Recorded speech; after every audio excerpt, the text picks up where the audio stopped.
Pues nada, que dar gracias a los que estáis, que os habéis quedado, y a Jorge Arriagada, que bueno, pues ha sido un lujo. La verdad que había momentos que pensaba seriamente que deberíamos habernos ido todos a hacer la tertulia ya, que Jorge ya estaba cogiendo carrerilla y las historias son geniales, vamos a tratar de transmitirlas mejores.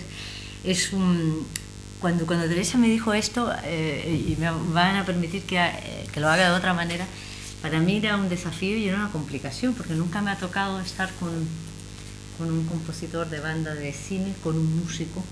Siempre se habla con el director, se habla con los actores, pero nunca, y menos con una persona como Jorge Arriagada, que tuvo la suerte y por un lado trabajar con Raúl Ruiz, que es una suerte, pero que también Raúl Ruiz tuvo la suerte de encontrarse con él en el camino. Porque lo que estamos hablando ahora era que ambos son dos creadores que se encuentran. Uno desde la creación de la música, que es una manera, no es el encargo, como suele hacerse con las bandas sonoras, sino que son dos personas que están creando permanentemente y que eso se ve en el proceso de la película. Dos cositas que él emigra de Chile el 67 más o menos, por ahí, ¿no? Mi partida, sí, el 66. Claro, se va a París para una beca del gobierno francés y se radica. Y de hecho conoce ya a Raúl, se conocen en Alemania, me estabas contando, y posteriormente una persona que abre las puertas del mundo parisino a Raúl Ruiz es justamente Jorge, porque ya estaba inserto dentro de un mundo en el que conocía a otros creadores como Bataille y como cineastas. Bueno, pues también a Alain Resnais, habías llegado tú antes, y entonces es una relación de ida y vuelta muy muy peculiar, y trabaja así al ojo, lo estábamos mirando, y son como 46 películas en las que tú trabajas con él, 30 de las más importantes, y además se reciclan muchos de los momentos de la música, que eso es interesante, que podríamos partir por ahí, como aparte de hacer la banda de la mayoría de las películas, también cuando me contabas que no había dinero, pues se hacía como un recicle muy especial para las películas de Raúl Ruiz. Cuéntame un poco esa parte. Bueno, lo que pasa es que era tan improvisado todo esto, que al principio, bueno, que Raúl nunca escribió guiones, salvo al final de su vida, ¿no? Y era interesante, nos encontrábamos, éramos amigos, hacíamos cosas, yo daba conciertos, él venía a mis conciertos, y empezamos esa relación con respecto a la colaboración entre música y imágenes. Esa es un poco la idea. Pero bueno, la verdad es que no teníamos dinero, o sea, hasta la primera película que obtenemos algo es El Territorio en el 81, no tenemos dinero para hacer cosas, o sea, que todo está, o el INA, Instituto Nacional de Audiovisual, que hace cosas, o está en esa época también el primer productor que tenemos es Paulo Branco en Sintra, que hacemos El Territorio, y en ese momento nos dan por la primera vez una orquesta sinfónica, que es la Orquesta Gulbenkian, y nos dan un coro. Todo esto era porque habían unos fantasmas que circulaban en un castillo. Sí, un castillo de Sintra, que son todos castillos falsos en Sintra, pero bueno, eran un castillo falso interesantísimo, porque había encontrado Raúl un tratado de armonía de Arnold Schoenberg, y me dices, mira Jorge, me tienes que explicar todo esto. Estábamos filmando en la misma época que Wim Wenders está filmando El Estado de las Cosas, con el mismo equipo, con Samuel Fuller, que venía a preguntar cosas. Era una cosa muy, muy entusiasmante para nosotros que éramos jóvenes. Bueno, y en el 81 entonces me dice esto, y yo le digo, pero ¿y qué tiene que ver el Tratado de Armonía? Y me dice, es que yo no lo entiendo, no entiendo nada de lo que está, de lo que dice Arnold Schoenberg. Entonces le digo, y esto lo estaba contando, me había alquilado un sintetizador, pero que era una cosa para jugar para los niños. Entonces yo le decía, yo necesito hacerle tocar algo a Raúl para que entienda de qué se trata esta cosa. Entonces dijo, y me trajo un pianito de esos para los niños.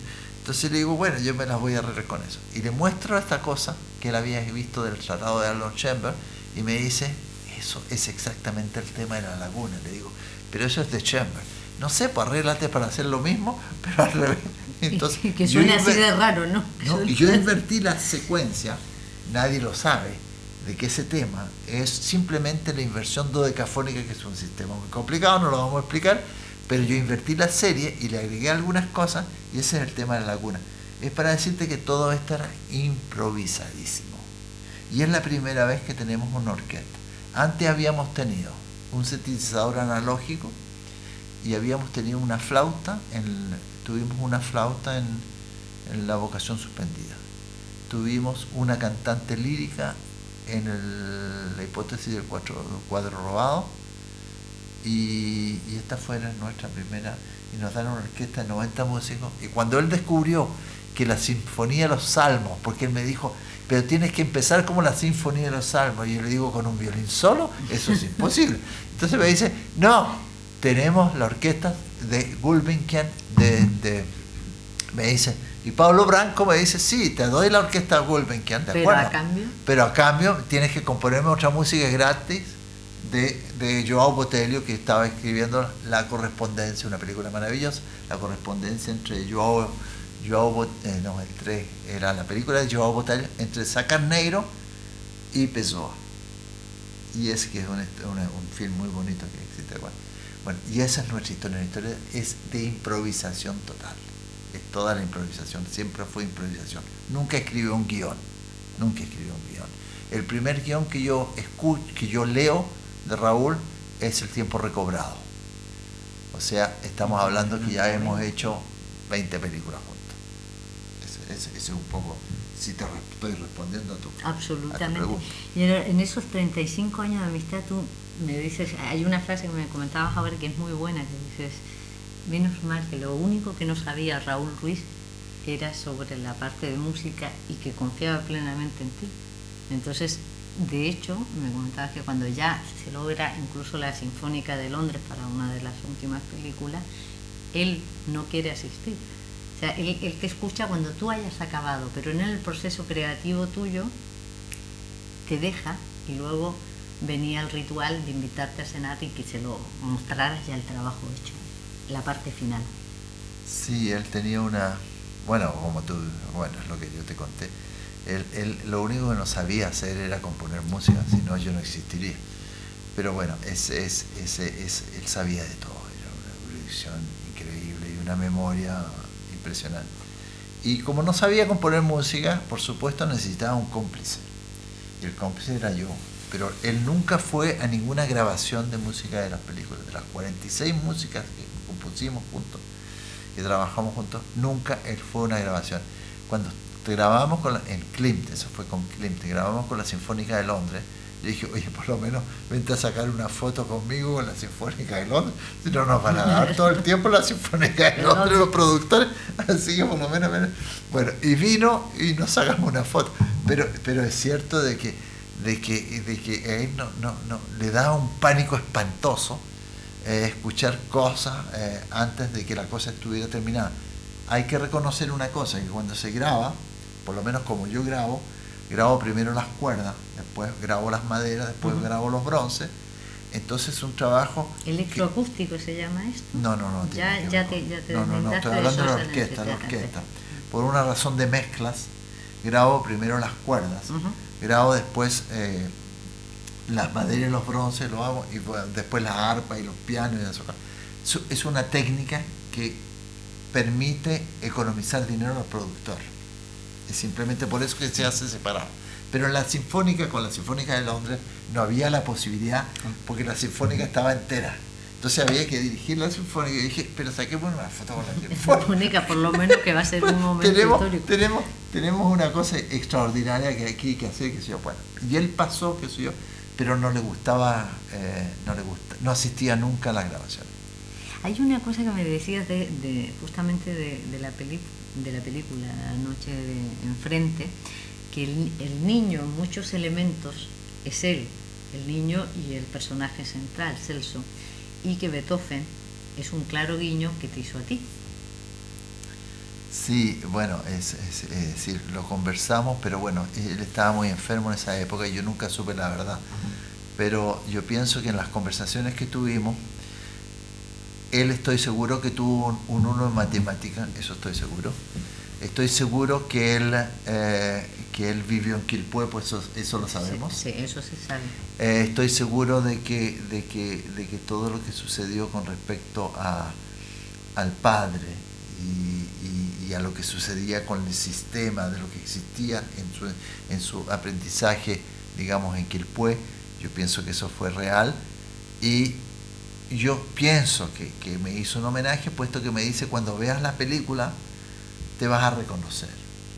Él sabía que yo era buen jugador de fútbol y que había jugado casi profesionalmente fútbol. Entonces, de ahí el paseo de Beethoven cuando pasa por Beethoven la calle. pasa, y al mismo tiempo cuando entra al cine, queda impresionado porque las imágenes son más grandes que la realidad, porque Beethoven, por supuesto, nunca podría haber visto cine. Bueno, todo eso son clin d'œil, como dicen. Ojo, ¿cómo se dice en español? Guiño de ojo. Guiñar el ojo. Guiñar el ojo. Lo mismo. Un guiño, es un guiño, más bien, ¿no? Es un guiño. Entonces, guiña el ojo. Yo estoy seguro que es él sabe lo todo, porque él sabía las primeras cosas que me decía, Jorge, tú conoces esto, la versión de tal cosa. Entonces, cuando en la película yo veo quién compuso la Sinfonía Fantástica, cuando mira, es él, es típicamente el niño, que él debe haber sido. ¿Quién descubrió Chile? ¿Quién descubrió Santiago? El mismo personaje, un personaje un poco como Toby, si alguien conoció a Toby.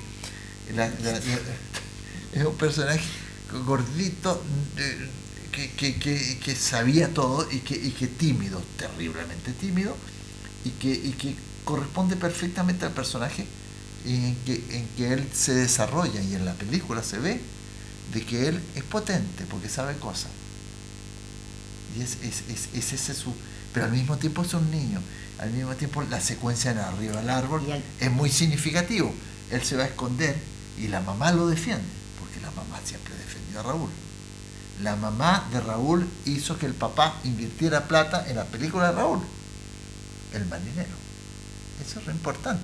Yo creo que en la película eso hay que conocer un poco más a Raúl, pero él, yo creo que hizo un flashback de su vida en esta película. O sea, es un testamento a las claras de esta película. No sé si un testamento, porque un testamento es dedicarle cosas a alguien.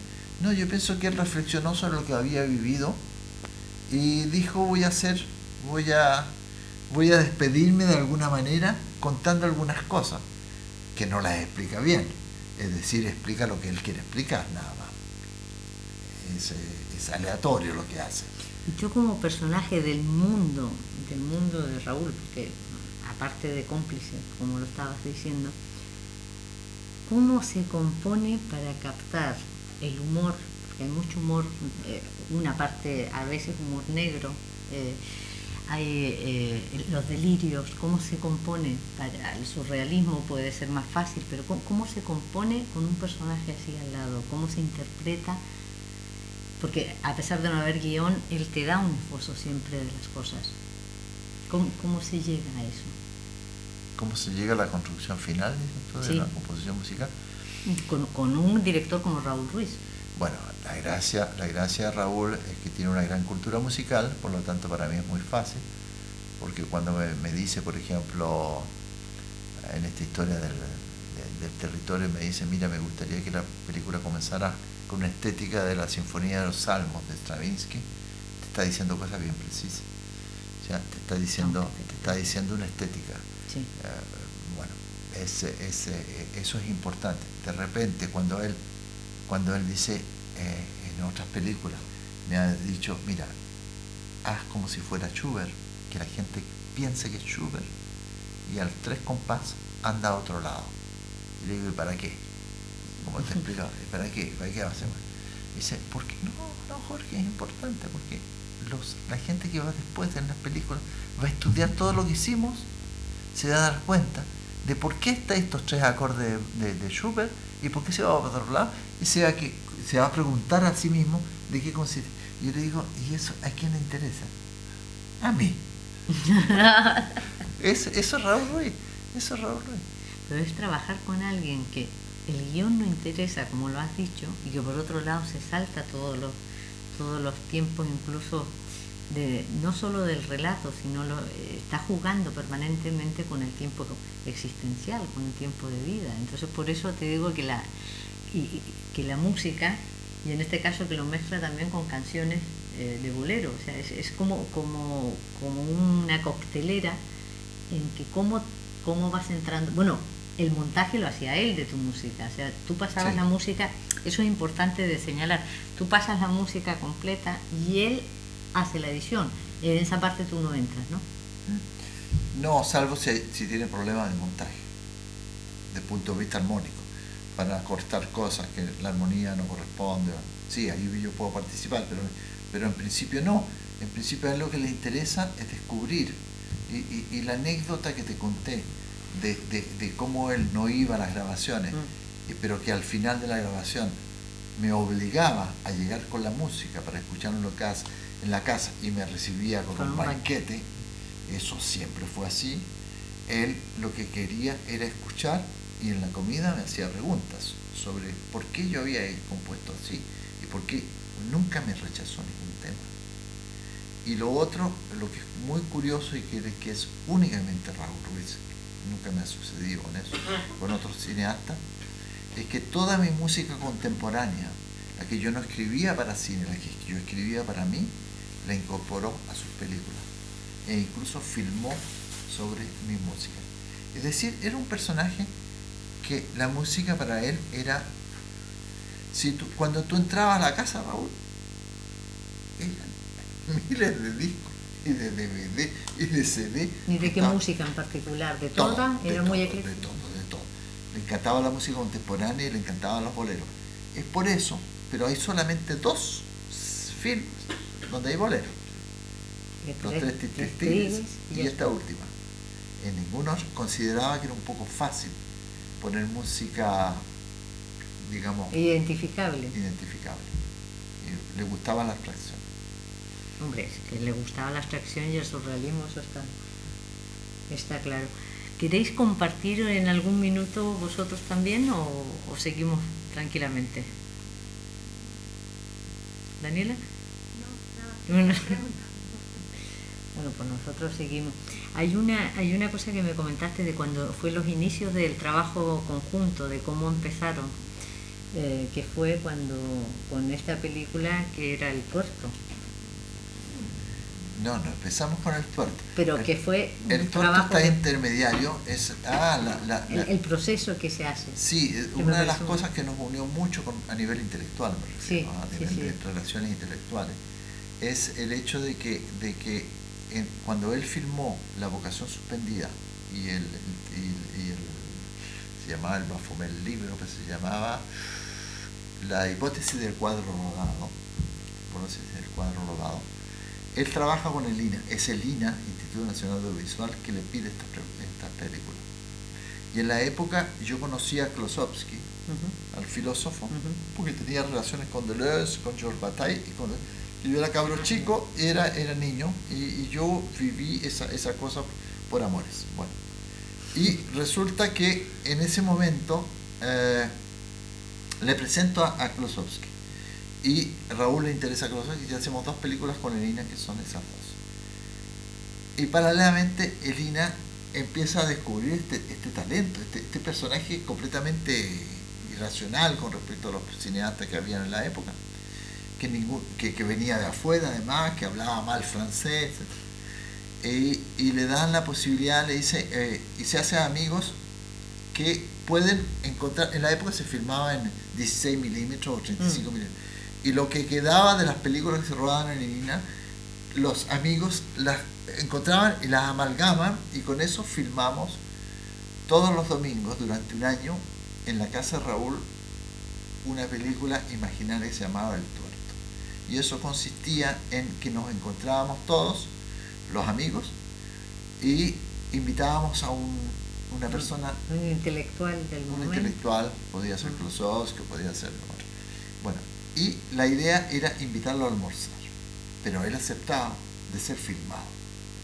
Entonces Waldo Rojas se encargaba de la cocina, El yo poeta era amigo de poeta amigo de él, chileno yo que me estaba encargaba de aquí. traer el vino y al mismo tiempo de traer la música del episodio anterior. Todos los domingos había entre 2 y 5 de la tarde esta filmación en la casa de él.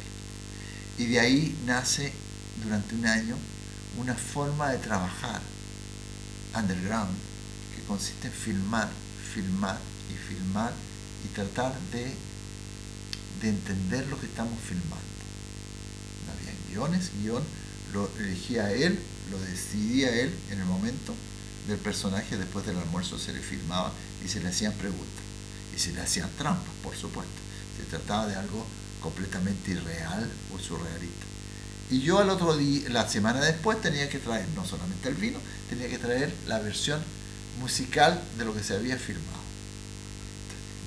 Durante un año, eso fue un ejercicio para Raúl y yo de conocimiento entre nosotros, de admiración además, y de saber experimentar e improvisar.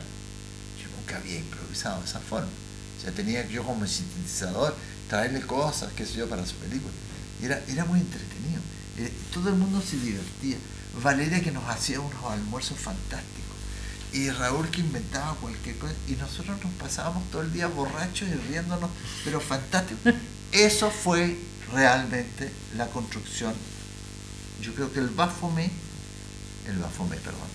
tuerto fue nuestra forma en el cual a partir de los 70 y tantos, 80 quizás, fue que ahí dijimos, sigamos esta aventura.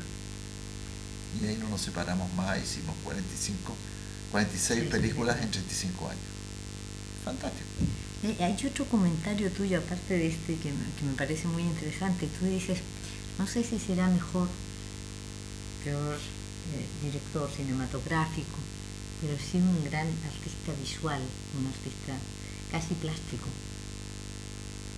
Sí, es un poco lo que hablábamos sobre Bolaño. Sí, es decir, estábamos hablando sobre Bolaño y no nos entusiasmamos mucho con la literatura de Bolaño, a pesar de que le encontramos mucho interés.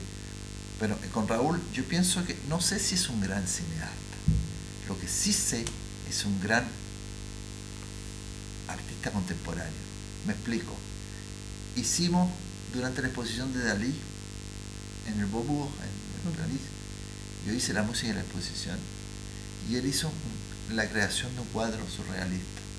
Es decir, agarró una pieza negra y de repente hubo una mano que entró a una silla. Se retiró la mano. Se cambió la iluminación y de repente apareció caído del techo una especie de alfombra que cayó sobre la silla. Y tuvo una en la época se llamaban performance. Sí, se sigue llamando ahora las cosas que no saben cómo clasificarlo. Y creó realmente para el espectador que estaba ahí, que veía que las cosas empezaban a caer, y creó un cuadro surrealista típico de Dalí en la exposición de Dalí. E hicimos esto, y yo tenía que ponerle música a esa cosa. Entonces esa cosa surrealista se ve en esta película. Hombre. Se ve en esta película.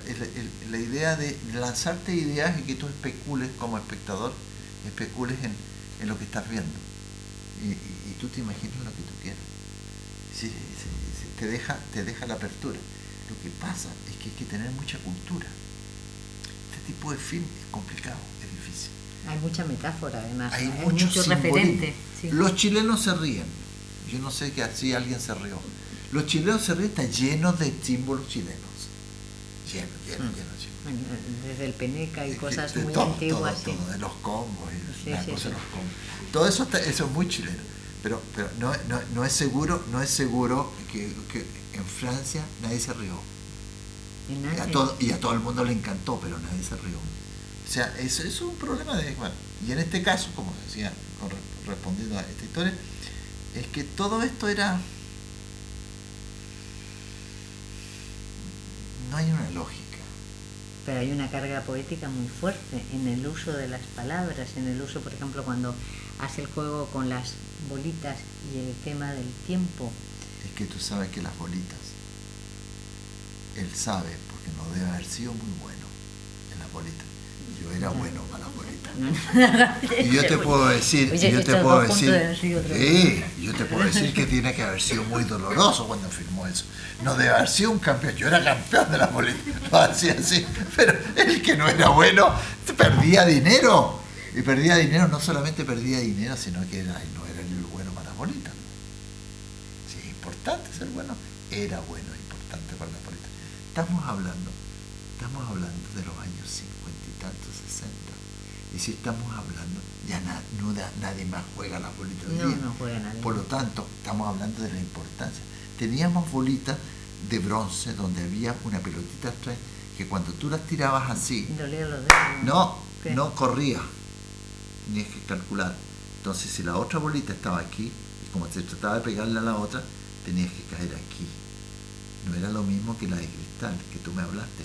Esa corría. Pero esa estaban corría. las de cristal. Era una técnica impresionante de dificultades. Y tú pagabas caro la de bronce, con la pequeña bolita adentro, que esa que cuando caía, no se movía. Sí, eso y cobraban caro. Entonces, cuando encuentras, debe haber sido malo para la bolita.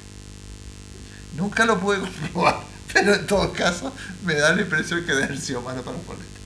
Pero todo eso está lleno de símbolos, como el Beethoven que entra a jugar el partido de fútbol, que es un homenaje que me hace seguro, y es también... El capitán Pata de Palo también. El capitán Pata de Palo, que eso le recuerda... Stevenson.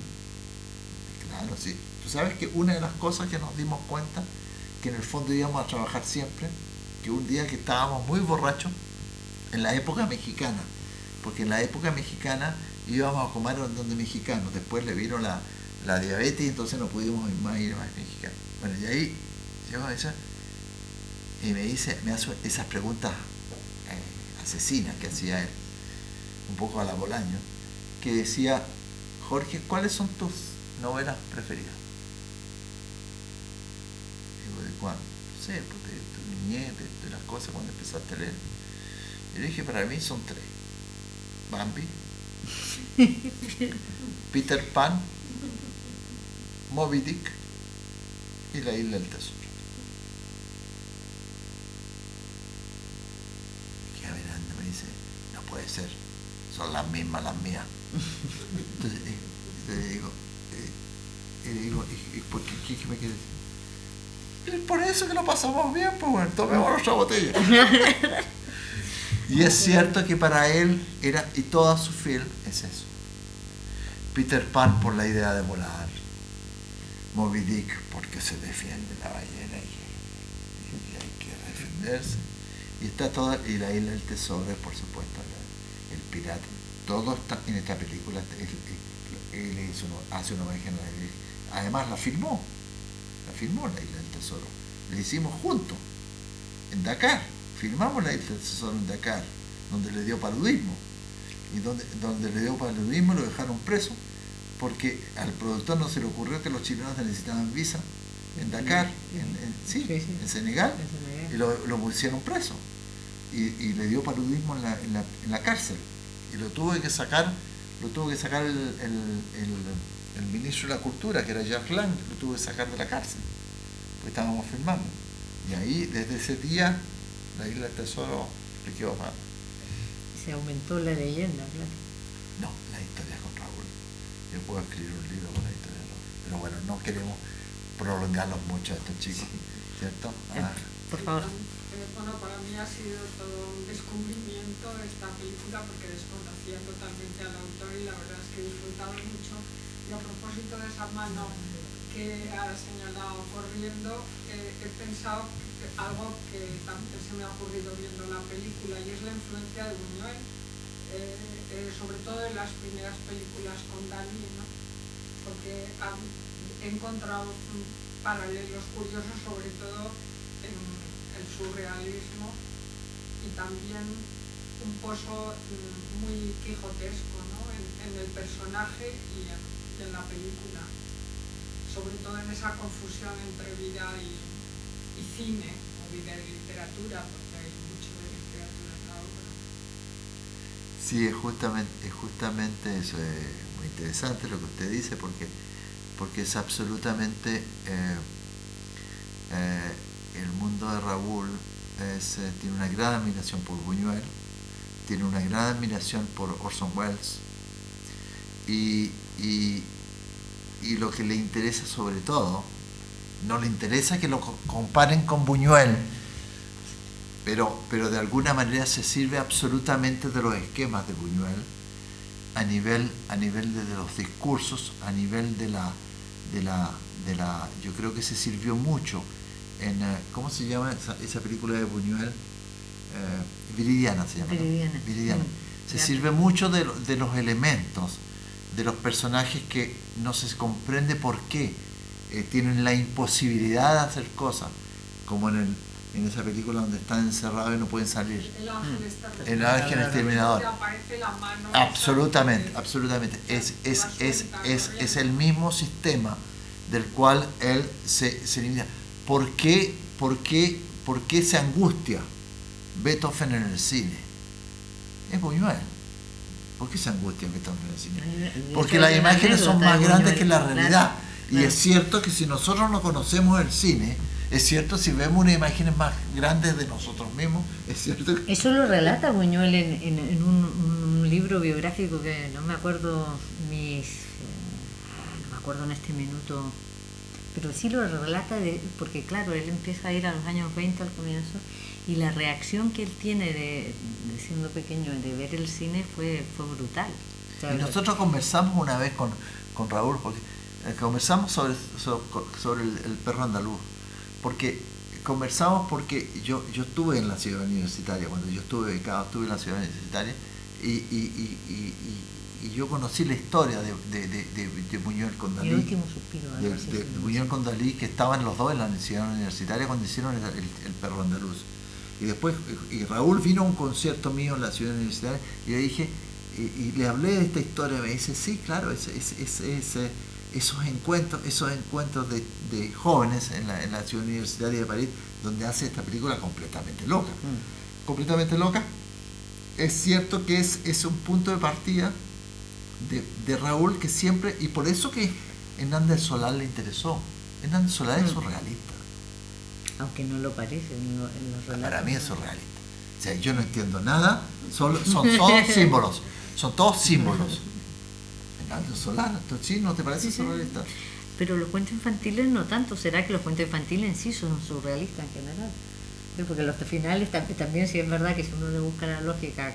Claro, habría que definir lo que es surrealismo. Claro, pero en general hay un aspecto, cuando yo leí lo de Hernández Solá, yo la verdad es que no conocía, lo encontré fantástico. Y me dio la impresión de que era curioso que nadie conociera a Hernández Solá en Chile. Hernández Solá, él se basa libremente, o sea, esta película está basada completamente libre. Claro, de cuentos, de tres cuentos básicamente. Pero uno es el nombre del niño. Rododendro. Uno se llama Rododendro, lo maneja a nivel de lenguaje fantásticamente. ¿Y qué piensas tú? Porque tú manejas mucho musicalmente los exteriores y los interiores, porque los exteriores con ese juego que hay, con la portada de Atacama, el desierto, cuando viene el mar, cuando partes, cuando parece que va a acabar y no, cuando viene digamos, la muerte metafórica en que el niño le mata, que es el mismo, y ahí otra vez vuelve el paisaje, vuelve el mar y vuelves a hacer como un ciclo, ¿no? Como que cierras musicalmente, para mí, no sé, eso en lo exterior, y en lo interior son dos juegos muy marcados. Sí, la idea es unos ostinatos con cuerdas que den un poco la noción un poquitito menos en oposición a lo que van a venir los boleros, porque los boleros son clásicos. Los boleros son Lucio Gatica, son clásicos. Entonces la oposición de eso es un poco molestar la estructura y darle de la abstracción, salvo en el momento en que ella, y ahí viene un aspecto melodramático, que él me pide, hazme una especie de entre el bolero, pero que no sea bolero, pero que sea sinfónico, y que dé la sensación de que entramos en un mundo en un mundo underground, pero un poco a la Hollywood, que es la secuencia de los veleros. En los veleros cuando viene ella. Y se encuentran los dos y se dan un beso. Sí, sí, sí. Y ahí hay una música que escapa un poco, y que los liga un poco a la forma americana. Porque es nada más surrealista y nada más ridículo. No, se dan un beso ahí, pero sí, es que era cuando le faltaba la cuarta. Porque se dan un beso, o sea, ¿de dónde sale esta historia de amor? O sea, normalmente es la chica en la bicicleta que debiera ser la más sexy, pero ella no pasa nada. Entonces, toda esa cosa hace que la secuencia de los veleros es la única secuencia en el cual hay un poco de emoción, en el cual ellos están y él ahí. lo marca musicalmente, Y él, además, y él me pide que lo marque sí. musicalmente. Claro. Como también la secuencia de la muerte, digamos el suicidio, llamémosle la muerte o el suicidio. Sí. Ya, ahí también me pide que emocionemos un poco. Y después para irnos a otro lado. Pero lo más emocionante, en el fondo, son los boleros. Porque son los boleros cantados, son boleros que escuchamos. Éramos niños. Sí, son reconocibles todos. Ese bolero es del año 50. Yo tengo 7 años en el año 50. Y él tiene 11. No, 9. Entonces, pero para nosotros andábamos en patines con esos boleros. Todo es flashback en esta película. Todo es flashback. Íbamos al Instituto Nacional, estábamos a 2 cuadras. Todo eso es flashback. ¿Qué cosas te quedaron? O sea, ¿qué cosas? ¿Hubo algo que se te quedara con él en el tintero musicalmente? Cosas que te hubieran gustado o siempre cuajó todo. No, siempre cuajó todo. Nunca me rechazó ninguna música, no. No más que rechazar, y te faltó más cosas. Bueno, tendría que haber seguido viviendo. No, bueno, eso es otro fue problema. muy boludo de morirse. Lo hizo pronto. Eso es culpa de él, yo no tengo la culpa. En eso fue surrealista también, Bartibán. En eso fue surrealista también. Pero bueno. ¿Quiere comentar alguien algo? Yo una cosita chiquitita. No, perdón. Bueno, primero que nada decirte, Jorge, que el cine de Raúl se ha visto aquí mucho en la Filmoteca, que se han presentado muchos ciclos, él ha estado aquí, o sea que, aunque aquí seamos poquitos, el cine de Raúl ha tenido aquí su momento. Entonces, bueno, a mí me interesaría una cosa, es en su relación con Chile.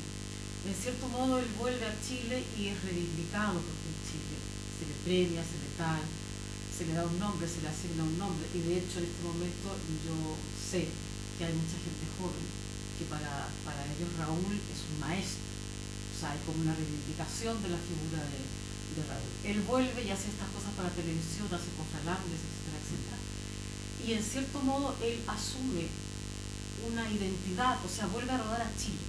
Entonces a mí lo que me interesaría saber, y sobre todo si están de primera mano, en primer lugar, no sé si tú vuelves también con él a Chile, cómo es tu proceso de trabajo, o trabajas desde Francia. En cierto modo me gustaría saber desde qué punto de vista él asume una nueva identidad chilena o no, porque se dice en este momento, hay un discurso que dice que Raúl filma un Chile que ya no existe,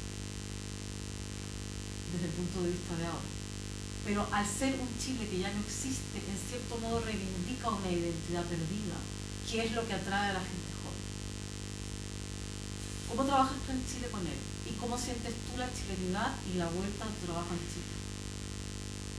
Y yo pienso que Raúl nunca se fue de Chile. O sea, fueron viajes un poco como la isla del tesoro, te vas a un lado, te vas a otro. Yo pienso que Raúl es quizás el cineasta más chileno que todos los chilenos juntos. Lo que pasa es que él mira diferente y mira un Chile, y yo creo que yo también miro un Chile diferente por el hecho de haber partido a los 22 años de Chile y que hoy día lo miro con distancia, por supuesto. Con respecto a eso, yo pienso que no ha cambiado gran cosa. Con Raúl siempre fue el mismo pensamiento que tuvo. El hecho de haberse acercado a Chile, de alguna manera, se lo pidieron y de alguna manera le merecían en Chile un reconocimiento, me parece normal.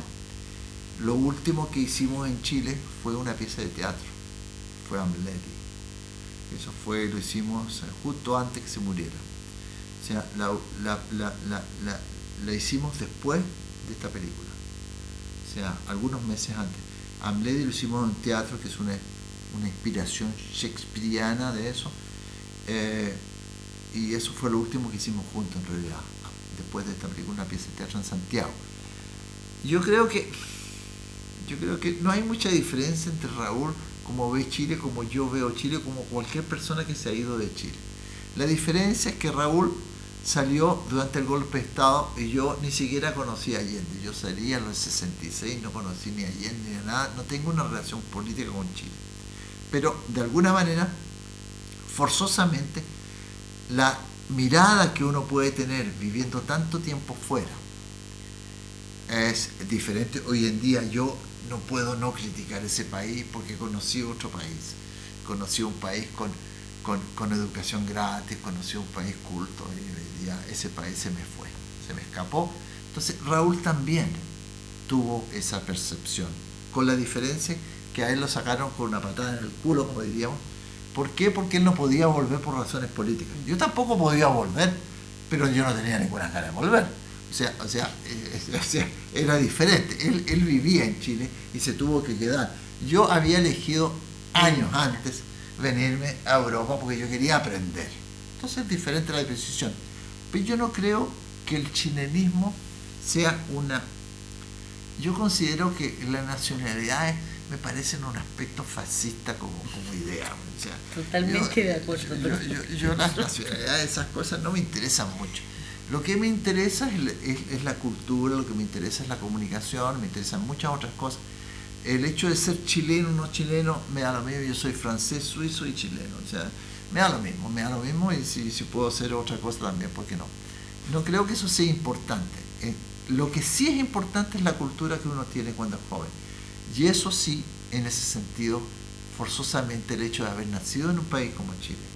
Entonces, a mí me dan risa las peleas de Acombo, la cosa chilena, es la discusión con el maestro, que se le importa un comino al niño, el pánico de tener un uno en matemáticas y subirse y que tu mamá te diga, te vaya a salvar porque el papá le quiere pegar, porque tiene eso es muy chileno y es muy cultural. Entonces yo digo que yo defiendo ese lado chileno del lado de la cultura. Por supuesto, cuando yo llego a Chile y cuando yo oigo, cuando yo huelo la participación que todavía queda, pero muy poca, de la utilización del comino en las comidas, ya eso me da placer. Eso es cultural. No tiene nada que ver con la nacionalidad, pero tiene que ver con lo que yo culturalmente olí. Y me echo mucho de menos los condimentos negritas que ya no existen. Por supuesto, eso es lo más importante que echo de menos. Entonces me cargan las nuevas cocinas sofisticadas, caras que no tienen gusto a nada, chilenas, y esas manzanas que no huelen a nada. Por supuesto, eso es cultural. Y en ese sentido, Raúl hizo toda esta crítica, que yo la hago cada vez que puedo, a un país que es un país que lo encontramos chato hoy en día y que no nos aporta gran cosa, y que fue un país que nos aportó enormemente cosas. Es decir, Instituto Nacional gratis, Barros Arana, estoy hablando de mí, Barros Arana es gratis. Como buen alumno nunca pagué en la universidad y me recibí de composición musical. Y como era buen alumno me daban el piano Steinway del 5º piso, y como era buen alumno me daban almuerzo gratis en la universidad. Entonces yo digo, eso es cultura. O sea, a partir de ese momento Raúl vivió lo mismo, y cuando nosotros volvemos y Raúl firma en Chile, no puede firmar de la misma forma, porque ve otro mundo, y ese otro mundo lo hace en su film nostálgico, y esa nostalgia se ve en sus películas. El choque con el mall, por ejemplo. Se ve en sus películas. No No es la ciudad, nacionalidad lo que lo va a claro. influir, es su recuerdo de una sociedad diferente, de una sociedad que también lo hizo sufrir como niño. Porque bueno, cuando se sacó el 1, pues estoy seguro que se sacó un 1, es él el que está arriba del árbol, eso es seguro. Entonces, en ese sentido, por supuesto, es fantástico. Es decir, él nos hace viajar hacia su mundo interior. La patria en la infancia, un poco. Pero yo te voy a decir, si tú hablas con un francés de antes de la guerra, te va a decir lo mismo, lo que le sucedió acá. Y para qué decir un español durante Franco, te va a decir lo mismo. Es la misma historia, es la misma cosa en la transformación en la distancia. Cuando tú hablas con un español que vivió, que se arrancó de Franco, en París, te cuenta la misma historia. Tenemos toda la misma historia.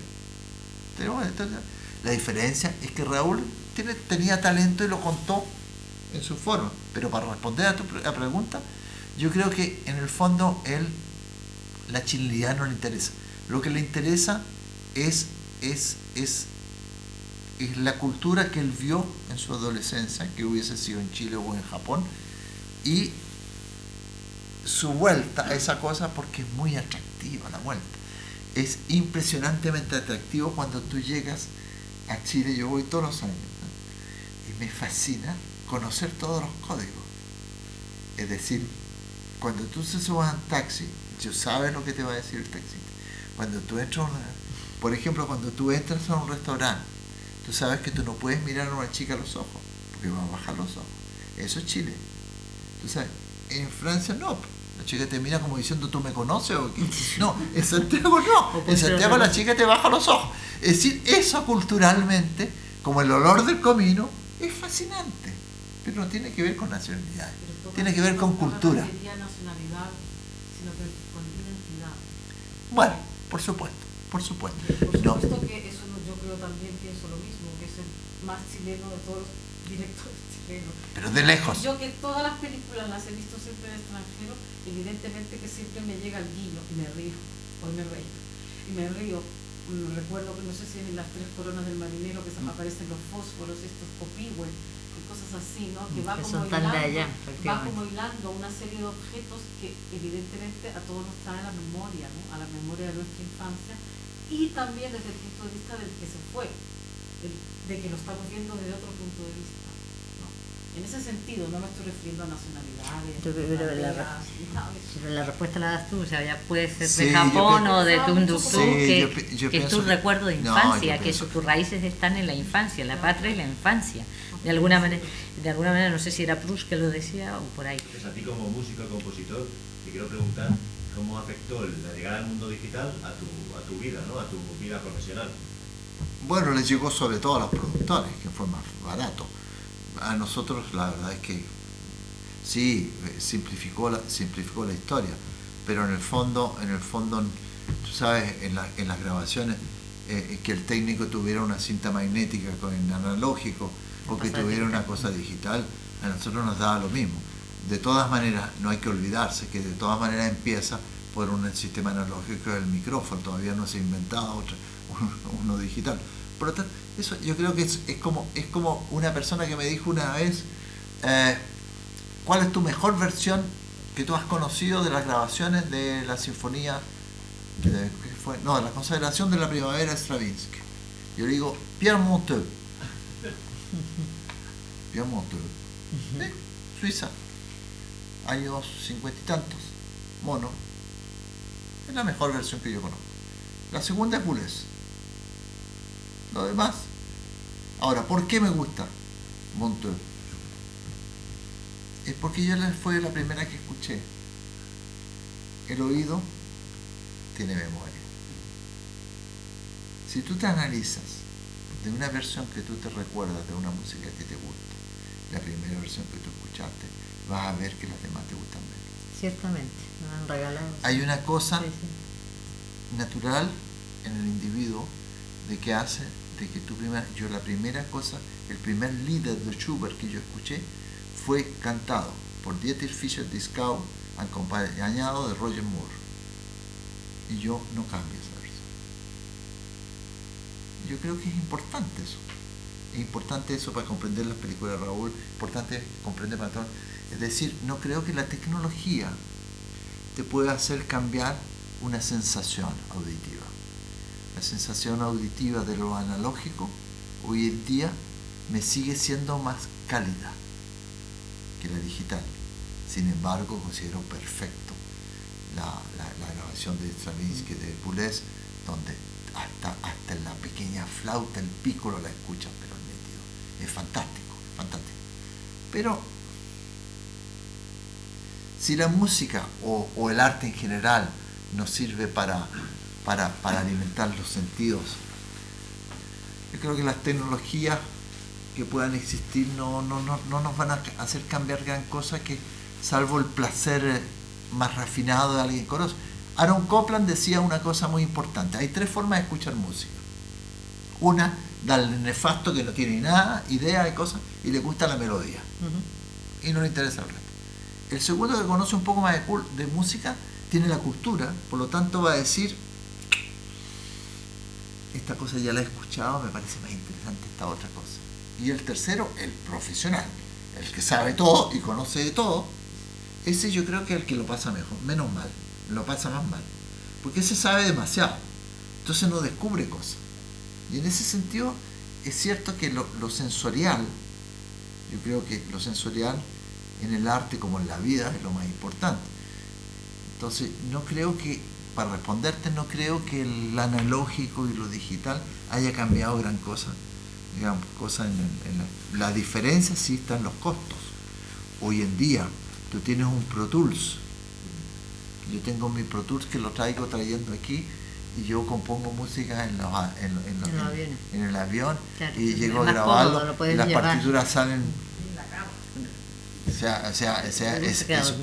es fantástico. Vale, muy bien, muchas gracias. Ok, yo creo que no tenemos que Bueno, ir. quedamos con lo sensorial, salvo que el amigo quiere Pequeño preguntar. comentario y una Sí. curiosidad. Ya. A ver, Yo a nací ver. también en el 43. ¿Cómo? Yo nací también en el 43. Creo que tú naces en el 43. Exactamente. Ya que mal. Y mi curiosidad es, ¿cuál es tu signo? ¿Cómo? ¿Cuál es mi qué? Zodiacal. Signo zodiacal. Ah, no, pero ahí te voy a contar algo horrible. Yo soy un signo horrible. Escorpión. Mi madre me dijo me dijo cuando se enojó una vez conmigo porque yo no quería estudiar piano, quería que yo tocara piano, una sonata de Mozart, yo debo haber tenido 6, 7 años, quería que tocara a una amiga de ella que tenía bigotes, y yo nunca he soportado las mujeres con bigotes. Entonces me dice, tienes que quedarte a tocar. Y sabes que lo que daban yo vivía en la Plaza Brasil. Ah, sí. En la Plaza Precioso, Brasil, porque precioso. mi mamá, les tengo que contar una cosa importante, mi mamá creó las escuelas Montessori en Chile. Entonces yo me creé con la escuela Montessori. Y quería que yo quedara a tocar al piano para tocarle una sonata de Mozart a una vieja bigotúa. Y yo le dije, no, ni cagando, yo no voy a hacer eso. Y me dice, no, tú te quedas. Y me arranqué y me fui a ver al Teatro Brasil 2 películas que nunca se me ha olvidado porque después me sacaron la cresta. Fue Y murió con las botas puestas y la flecha rota, me acordaré toda mi vida, con Stewart Granger. Y resulta que después cuando llegué mi mamá me sacó la cresta, que sé yo, quedó la cresta. Todo esto, ¿por qué te cuento esto? Sí, es totalmente como una película de Raúl Ruiz. Cuenta cuál es el final. Por lo del signo. Ese día mi mamá me dijo, tú no puedes, nunca vas a hacer, nunca me vas a entender, porque tú eres del signo más malo que puede existir. Tú eres Leo y descendiente Leo. Eso es lo peor que puede existir. Entonces, después con los amores, después me han dicho que no es verdad, que no soy tan malo como eso. Pero traumarte no te traumaron, que se te ve que para nada, que fuera el doble Leo. Bueno, respondí a tu pregunta. Muchas gracias. Tú también eres Leo, ¿no? No, yo soy cáncer. Ah, no, pero nadie es perfecto, por supuesto. Bueno, no, es de los míos, además. Muy bien. Ok, bueno, Gracias. fue muy simpática esta historia.